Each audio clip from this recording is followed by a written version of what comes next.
I know you've done the math. Multiple times, probably.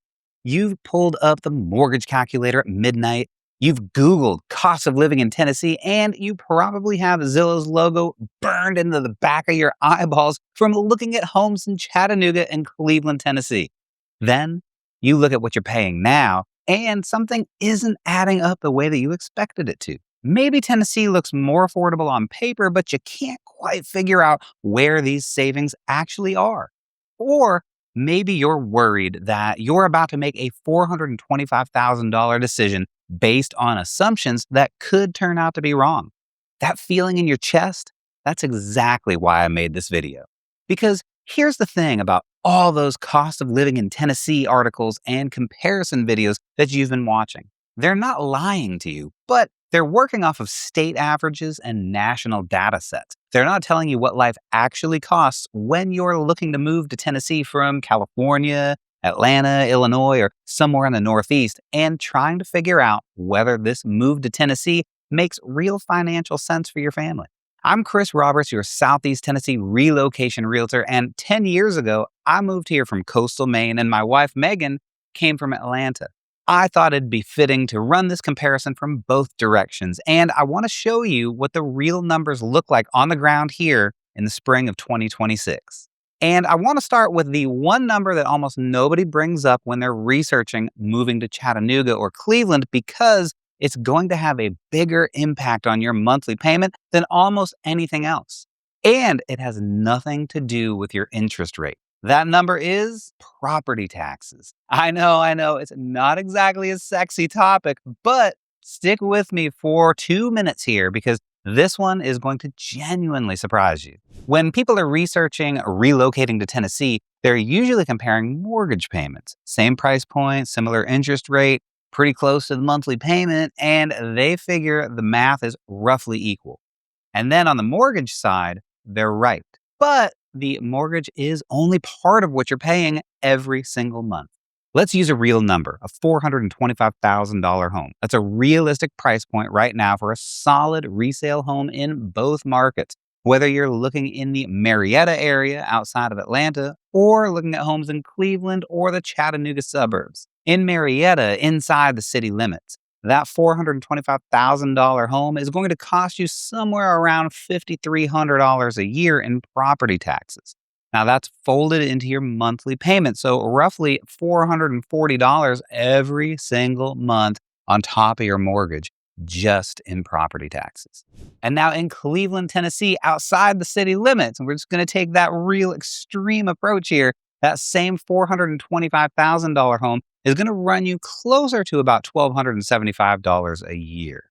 That's about $106 a month. Even inside the city limits, you're looking at $2,000 to $2,500 a year, still less than half of what that Marietta house is going to cost. Same price, same mortgage, but a $4,000 a year difference in property taxes. Okay, now let me get real personal for a quick second. I grew up in Bar Harbor, Maine, in Acadia National Park. I will never, ever talk badly about Bar Harbor because it is one of the most beautiful places on this earth. But here's a number that stopped me cold when I looked it up recently. Our house I was brought home from the hospital to as a newborn. The house my family eventually sold when I turned 16 because my grandma thought I was just going to have parties at it. That house today has an estimated value of around $2.5 million, and the annual property taxes on it are just over $30,000 a year. That's $2,500 a month just in taxes on a home that somebody actually lives in. So when people ask me whether Southeast Tennessee is affordable, I have a very specific frame of reference for what not affordable looks like. And I promise you, this isn't it. All right, let's talk about the mortgage payment itself. 10% down on a $425,000 home puts you financing about $382,500. At today's rates, somewhere in that 6.6 to 7% range, your principal and interest is landing roughly between $2,450 and $2,550 a month. Now add in the homeowner's insurance and those Cleveland property taxes that we talked about, and your full monthly payment, That's principal, interest, taxes, and insurance is somewhere in the range of 27 to 2,800 bucks a month. That same $425,000 home in Marietta with their property tax structure is going to put you closer to $3,000 to $3,100 a month. And again, Marietta is cheaper than most metro Atlanta. That's $300 to $400 a month difference on the exact same home price before we've even talked about another single other expense. All right, let's talk about utilities and a thing that I wish somebody had told me. Southeast Tennessee runs a lot on electric heat. We're in TVA territory. It's the Tennessee Valley Authority, and rates are super reasonable. But here's what the relocation content you've been watching probably hasn't mentioned is that it can get genuinely cold here, especially in January, and those all-electric heating bills, they're going to spike.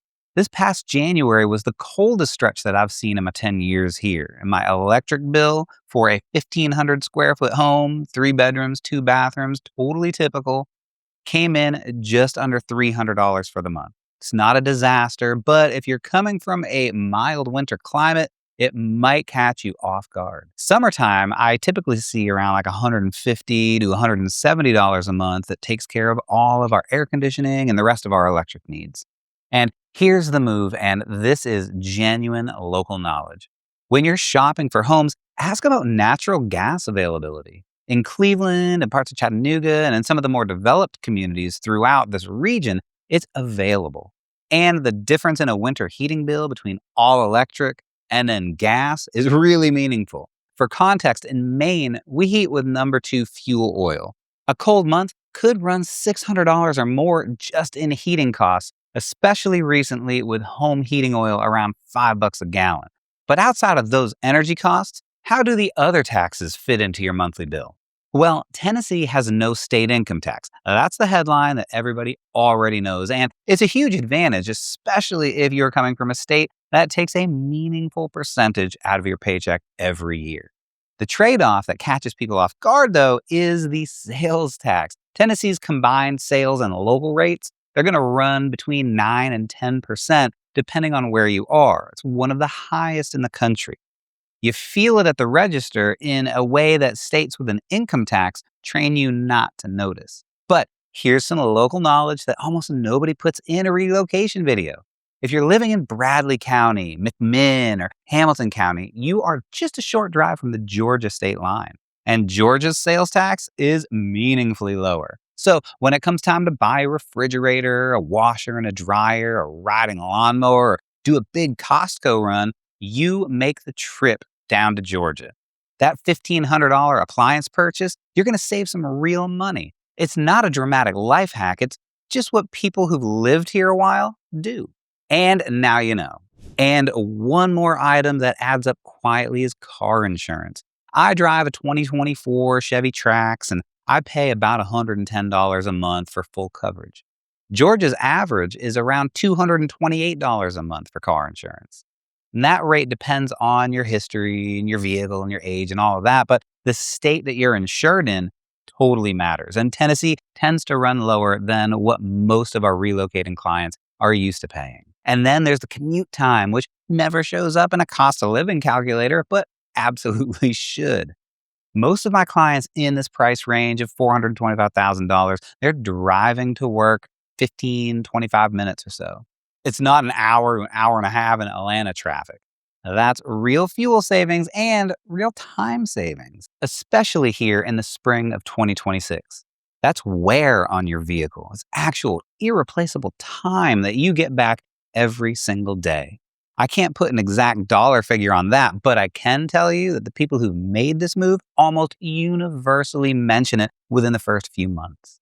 All right, because you know I'm not going to sell you just on sunshine here. I'm going to have to take off my rose-colored glasses for a second and let you know that Southeast Tennessee is not as inexpensive as it was 5 years ago. That $425,000 price point that we've been talking about today is going to buy you a different home than it would have before the pandemic. And in the communities with the strongest schools, the best amenities, the most desirable locations, you're going to feel that price pressure.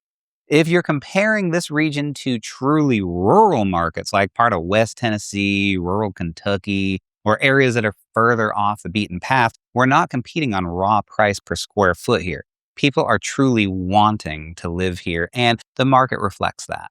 And one more little truth here. If you're relocating to Chattanooga specifically and you want to live inside the city limits, your property taxes are going to be higher than the numbers that I've been quoting. The city limit lines matter a ton in this region, more than people realize, and it's one of the first conversations that I have with buyers about where they want to be. And what Southeast Tennessee does offer is a cost structure that makes sense. Property taxes that don't punish you for owning a home. No state income tax, insurance that trends lower, and a quality of life that doesn't cost you everything that you earn just to maintain. Okay, let's bring this all together, shall we? That $425,000 home in Cleveland outside the city limits, your monthly payment with taxes and insurance is going to be somewhere around $2,700 a month. That same home in Marietta, closer to $3,000 to $3,100 a month. Add lower car insurance. Add no state income tax. Add the commute that you're not making anymore. The headline isn't Tennessee is cheap. It's that the structure of cost works here differently. And for a family doing this math right now in this economy with everything that's uncertain, that structure is worth understanding before you decide where to plant your roots.